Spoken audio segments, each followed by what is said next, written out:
بسم الله الرحمن الرحيم. يا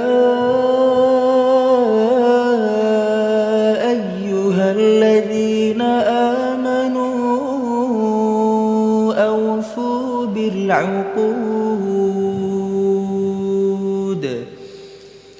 أحلت لكم بهيمة الأنعام إلا ما يتلى عليكم غير محل الصيد وأنتم حرم إن الله يحكم ما يريد.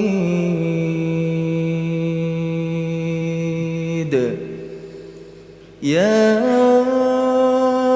أيها الذين آمنوا لا تحلوا شعائر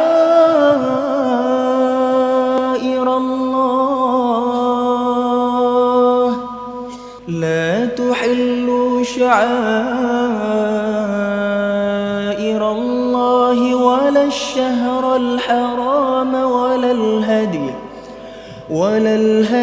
ولا القلائد ولا آمين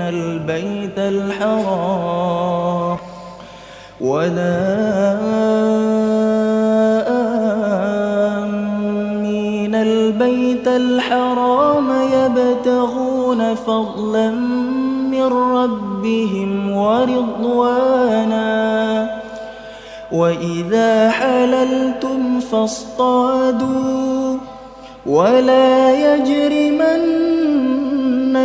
شنآن قوم أن صدوكم عن المسجد الحرام أن تعتدوا وتعاونوا على البر والتقوى ولا تعاونوا على الإثم والعدوان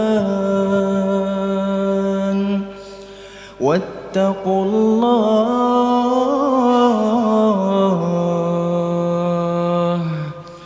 إن الله شديد العقاب.